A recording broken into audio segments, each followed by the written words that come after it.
Today we're going to do in chapter 3 jurisprudence, most specifically 3.4. So when you look, I will ask you to follow with your outline as usual, and we're going to do the research of jurisprudence. For that, you're going to need the documentation that we have, that I've given you this semester.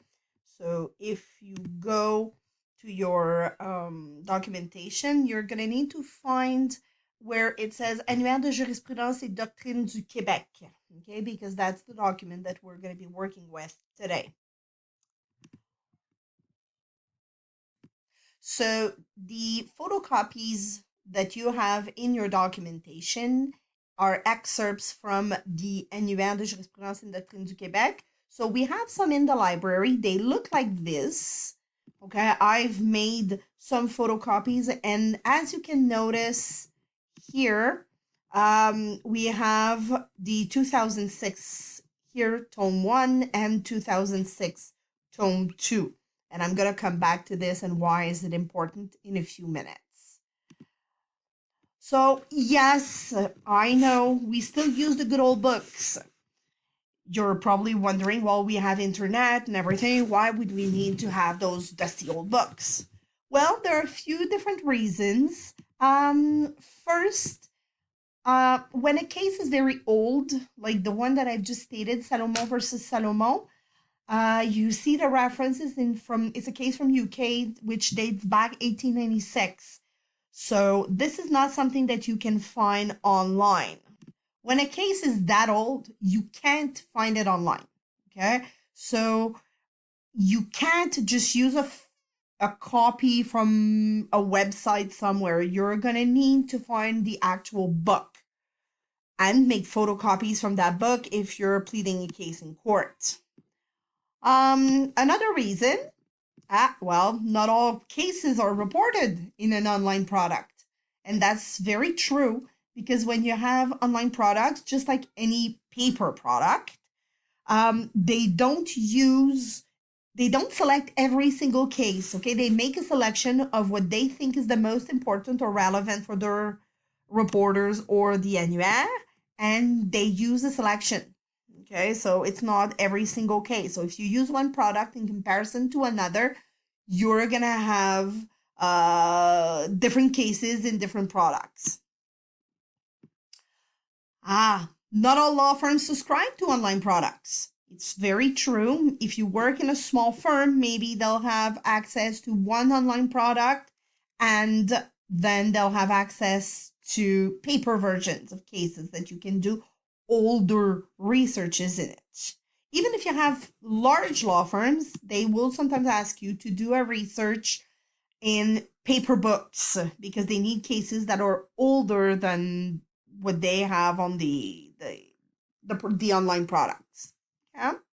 And last but not least, sometimes the internet may be down. So when you need a case ASAP, and you don't have access, if it's an older case, you're gonna have, well, cases that date about 2013 and before, you're gonna have access in paper format. So for that, it's pretty interesting. So the annuaire, as I showed you in the picture before, there's one annuaire per year. Although sometimes, like what I just showed you, like in 2006 on this picture, you see tome 1 and tome 2. So there are 2 volumes.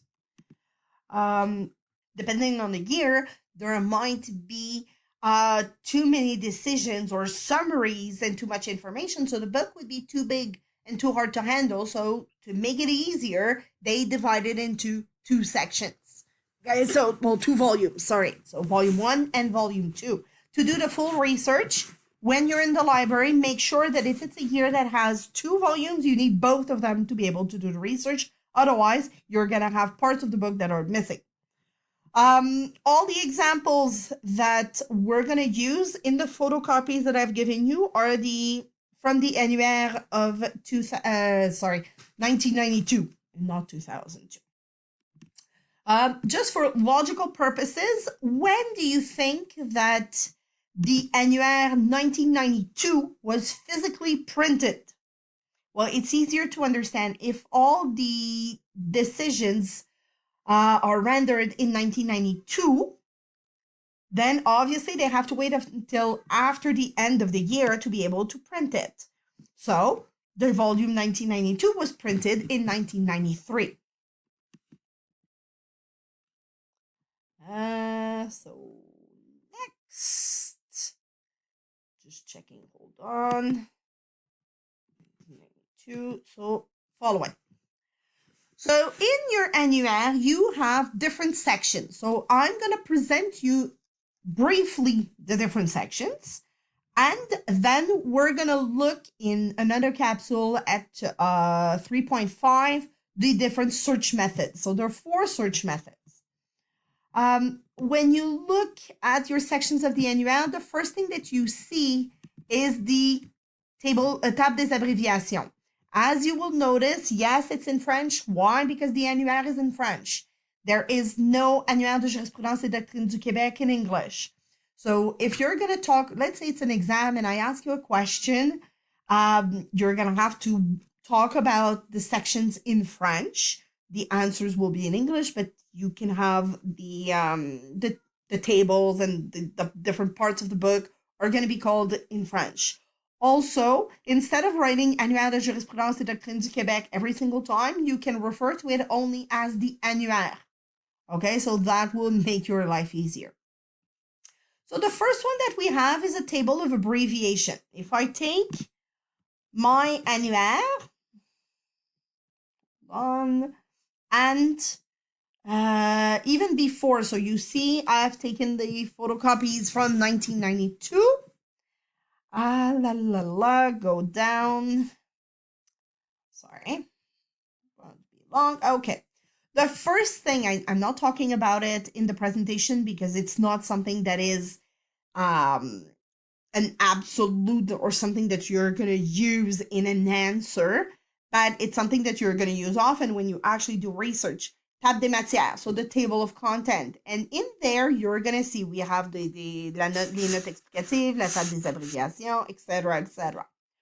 So that's also a good way to know if you have 2 volumes, if you're in the right one, because each volume will have its own table of content. So if you see that, I don't know, index analytique is not there, it's because it's in the other volume.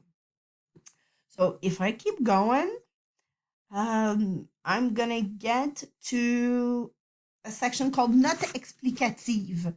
And as you'll notice, next to some of them, like here, here, and here, I've put little arrows. What does that mean? It means, well, if you don't remember what is a table de nom des parties or a table de législation citée, the book explains it to you a little bit. Okay? So, table of abbreviations. Okay? So, in your table of abbreviations, you're going to have what it is. Well, abbreviations, of course, of different reporters. What's a reporter? A reporter is a book where you find full cases of decisions. Okay? So those books are quite useful. They're called reporters, and we're going to look at a lot of them when you learn how to do citations. So if I just go back in my table of abbreviation, if I'm asking you to find me, and you can do it, just pause between the question and your answer. If I'm asking you, can you tell me, I have a decision from 2004 of a reporter called RJQ. What does RJQ stand for?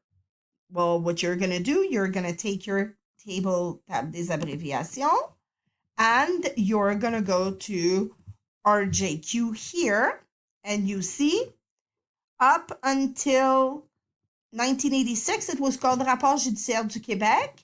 And then ever since, it's Recueil de jurisprudence du Québec. So you'll know that an RJQ stands for Recueil de jurisprudence du Québec. The next section is called Plan de classification.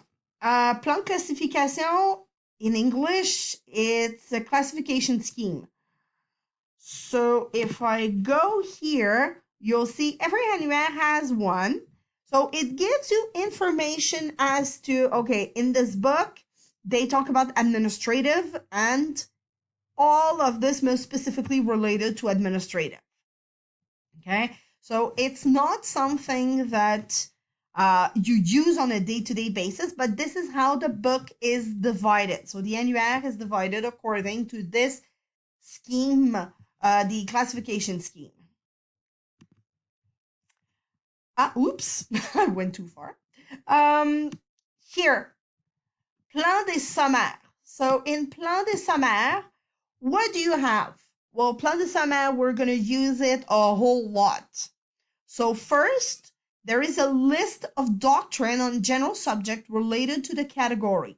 I've put a little D in parentheses after, because in your plan des sommaires, this is always where you will end up when you do any research method that you're going to use. So if I go and I do plan des sommaires, you see here, okay, in administrative under divers, I have 1, 2, 3, 4, 5, etc. They're bold numbers, but do you see it doesn't refer to jurisprudence? See, John Bell, le fondement du contrôle juridictionnel de l'administration, blah, blah, blah. It's a book.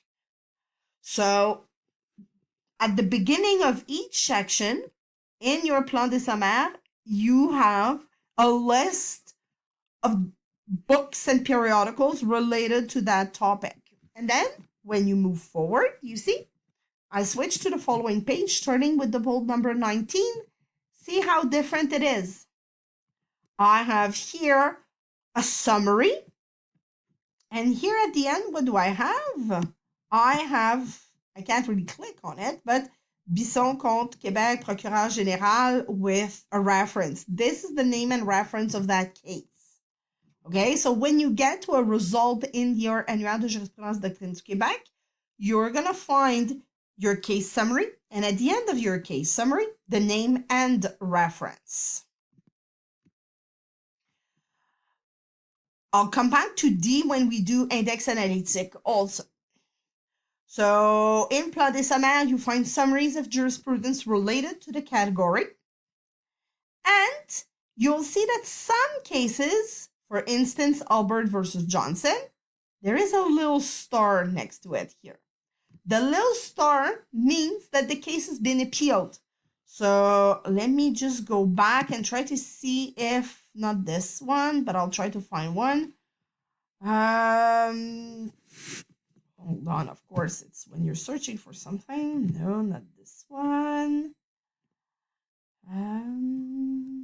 Here, see, Béliveau contre Québec, sous-ministre du Revenu. Do you see after right here, there's a little star? Well, that little star means what you've just read was appealed. So you're going to have to go into Résultat des appels, which is a section we're going to see later, in a later edition of the Annuaire. And from there, you're going to be able to search using the little star and the reference that we have here. And using that, I'm going to be able to see if the case was reversed in appeal or if the appeal was technically depending. So if the appeal was granted or dismissed, because you don't want to be writing an essay or using information that was reversed in appeal. Okay, so very important. Okay, so that's it for part 1. We're in part 2. We're going to continue with the index analytique.